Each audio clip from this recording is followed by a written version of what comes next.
Hey everyone, I am going to do a live reading of Two Hearts Under Fire, Two Hearts Wounded Warrior Romance Book 8 by Tamara Ferguson, presented by Itsy Bitsy Book Bits. Prologue. Iraq, 2015.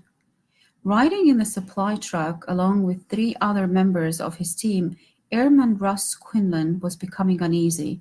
Something wasn't right about the way this mission was unfolding.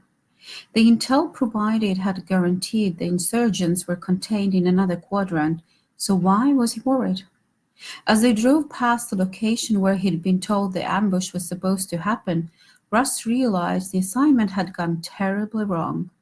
One minute, Russ was glancing at the driver as he slowed down, and the next minute, chaos ensued. Russ watched in horror as Tack went flying through the air, while Sarah Benton seemed to fall through the bottom of the truck, which was no longer there. The thrust from the explosion suddenly sent Russ backwards, and now he was laying flat on the ground beside the road, unable to move. Russ was in a daze, his mind abruptly going blank. The scene around him was so horrific, he nearly lost it. He was suddenly being dragged over sharp rock through the wreckage and hoisted into a vehicle where every member of his team, except for Sarah, had already been loaded.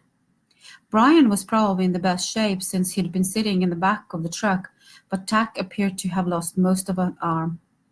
Unconscious and covered with blood, the supply truck driver was in the worst shape since he was missing both legs and probably wouldn't survive the trip to wherever they were being taken. There were at least a dozen men holding them, Russ realized, and even if he had the strength, he wouldn't be able to get away. The truck they were traveling in unexpectedly jerked up and down, and Russ couldn't keep his eyes open any longer. A fist was pounding at his face, and Russ awoke abruptly to discover he was standing partially upright with heavy metal cuffs wrapped around his wrists. The cuffs had been attached to chains, which were cemented into the stone wall he was leaning against. Russ stared mutinously at the man, or rather terrorist, who just slugged him, and found it strangely humorous to see the guy wearing a mask covering most of his face. From what he'd heard about these insurgents, they liked to brag about their conquests. His assailant walked away from Russ and motioned at the other man in the room. Although he was barely conscious, Tack had been strapped to a tall wooden chair and had been forced to sit upright. The terrorist looked at Russ with oddly familiar eyes. "Bring him here so he can know what his father has cost us." And then Russ realized what was going to happen, not knowing exactly sure why. Because they were Americans? It seemed to be enough of an excuse for these monsters to torture and kill. "Why not me?" Russ shouted when Tack could do nothing but scream. The terrorist sneered. "I fear that you would not be so easy to break." Obviously, they had seen the thick rows of scars covering nearly every inch of Russ's back. The torture continued, and Russ kept staring into the man's eyes, knowing he would remember him and the darkness of his eyes for the rest of his life. Because his were the eyes of evil. Chapter 1. Present day.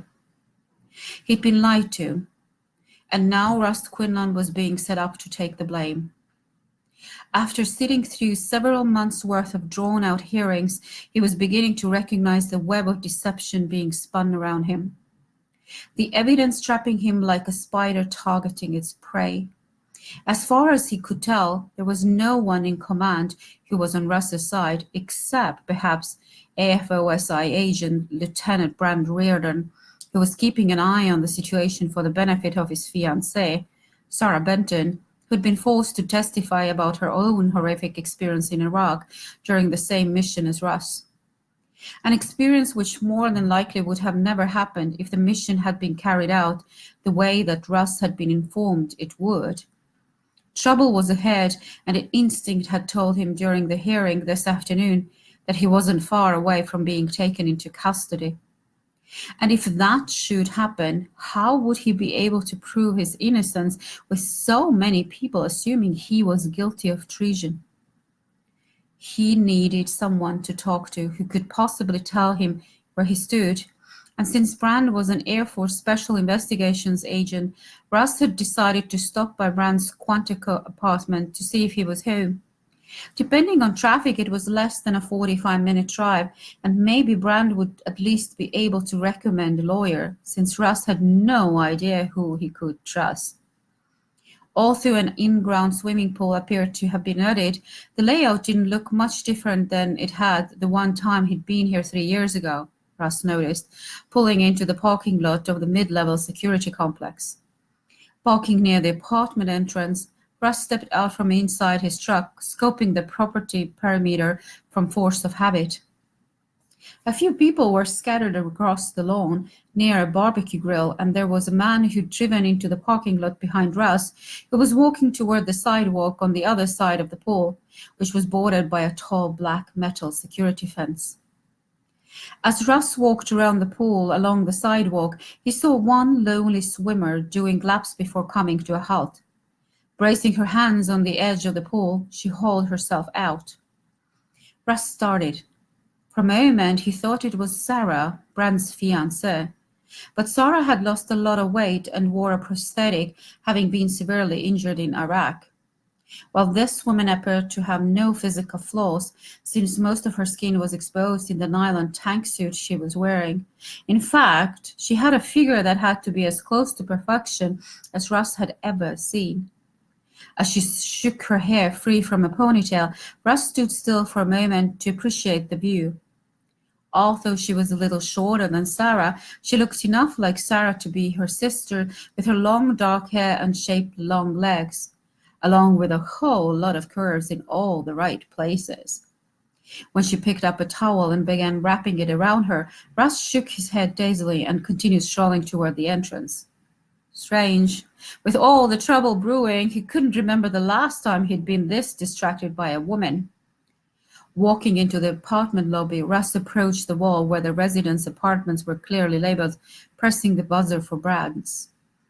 Russ frowned after a couple of more attempts. He didn't have Brand's number, but had assumed he would be here in Quantico for a few more days, since the session would resume tomorrow morning. Brand had left the courthouse about an hour earlier than Russ, accompanied by Sarah. Had they already returned to their new home in Crystal Rock? "Hello, are you a friend of Brand's?" Russ stilled. There was a melodic tone to the woman's voice that ran through Russ like warm honey, making him shiver when he heard the question as he slowly turned and looked at her face. Of course, it was the woman he'd seen at the pool. For a moment Claire Ellis thought twice about approaching him, but after living here in Brand's apartment during the last 3 months, freedom without having to look over her shoulder had done wonders towards restoring her self-worth and confidence. It was a sudden shock when he turned and looked at her face, and something about the way he stared intently into her eyes made her heart begin racing madly. And he had beautiful eyes. This man who was dressed in an Air Force uniform. Under long dark lashes, they were deep dark blue, like the color of a sapphire. His thick raven black hair, combed neatly under his cap, had an unruly wave running through it, and Claire had a feeling, studying the firmness of his chin, that stubbornness might be an inherent trait of his personality. He dug his cap from his head and spoke. "Yes. I was looking for Brand. I thought he and Sarah might be staying here in town another night." "You just missed them. I'm a friend of Sarah's, and I'm actually watching their apartment," she answered. "They're on their way back to Crystal Rock because of a family get-together they're hosting during Labor Day weekend." "I probably shouldn't bother them then." The man sighed deeply. "I'm Russ Quinlan. I was really hoping to be able to speak with Brand. And Sarah, too." "I wouldn't worry about bothering them. Maybe you should give them a call. They're probably at the airport by now, but they might not have boarded the plane." "I recognize your name, by the way. They were talking about how concerned they were about your situation before they left." He blinked. "Really?" She still hadn't mentioned her name, but then she decided why. The less people knew about her, the better. Claire nodded. "Yes, really." He reached into his coat pocket. I just realized today that I didn't have his personal number. Can I get it from you? She looked down at the damp towel she had wrapped around her body. I can go upstairs and get it for you if you'd like. He gave her a wry smile. Sure, I can wait. But then he was looking over her shoulder strangely. Are you expecting anyone? Someone's been out there watching us while we've been talking. Claire turned, staring through the wide plate glass window.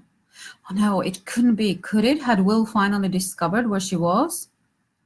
The stranger was wearing an emotionless look on his face as he approached the entrance, and reaching under his jacket, he began pulling out a weapon that appeared to be tucked under his belt. Russ yanked her by the hand, dragging her through the lobby. Come on, can you get us through the door?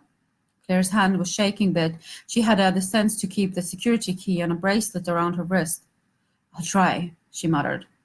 Approaching the door, she quickly unlocked it, enabling them to slip through. When Russ seized the long handle of the electronic door behind them, attempting to close it faster, something whizzed by their heads through the opening. The man was shooting at them. Russ spit out a bunch of expletives before staring at her in apparent concern. Come on, is there a staircase? Let's get upstairs to Bram's apartment so I can figure out how to keep us safe. When Claire nodded toward the door at the end of the hallway, Russ rushed her quickly through the corridor. What are you going to do after you get me inside? She asked as they ran up the staircase. Once they reached the 6th floor, Russ finally answered, I'm going to take care of him. When Claire unlocked Brand's apartment door, Russ shoved her inside, groveling. Hide. Grab anything you feel confident using as a weapon, just in case I have trouble. Claire shivered when Russ pulled out what appeared to be a Beretta from underneath his jacket. The sight of the weapon didn't scare her. She'd become familiar with guns and rifles of all shapes and sizes during the last few years of running. What made her shudder was the deadly look Russ had in his eyes when he turned from the door, ready to stalk his prey. Chapter 2. Russ waited to hear the click of the lock on the door before approaching the elevator through the hallway. After laying his ear briefly against the metal door and feeling no vibrations, he continued toward the staircase they had followed upstairs a few minutes earlier. Russ heard a muffled thud and realized whatever the guy was packing had to be equipped with a silencer, and judging by the clamor emitted, the doorknob belonging to the security door downstairs, leading to the staircase, had just been shut out. The guy had 6 flights of stairs to tackle, so Russ did a quick check of the hallway he was standing in. There had been a security camera downstairs, but it appeared that the residence hallways were not equipped. There wasn't a lock on the door leading to the hallway from staircase, and really, why would there be? Not only would it be inconvenient for those who lived here, but once a resident buzzed someone in, they shouldn't have to unlock multiple doors to allow access. After one more check to make sure he wasn't missing anything, Russ pulled off his uniform jacket and cap and tossed the items into an unlocked closet situated near the end of the hallway before getting into position. Standing behind the staircase door, which would most likely be springing open, Russ stood still, remaining quiet with his Beretta up and ready. The intruder was obviously working with stealth, but Russ waited patiently, considering the assassin's objective. It was taking a while, so he must have been checking for activity on the other 4 floors below. Had he followed Russ here because he was after him? Or perhaps he was after Brand? After all, Brand was now AFOSI, an Air Force Office of Special Investigation Officers, intentionally kept their personal information private. Very few people had access to Brand's home address, and Russ had noticed that Brand's name wasn't listed on the directory page in the lobby downstairs. Actually, Russ remembered Brand mentioning years ago that most of the residents of the building were military personnel, so Russ wouldn't be surprised if many of them were on tour right now, since the building was so quiet. There. Russ heard a barely discernible step outside on the staircase and patiently waited for the door to open.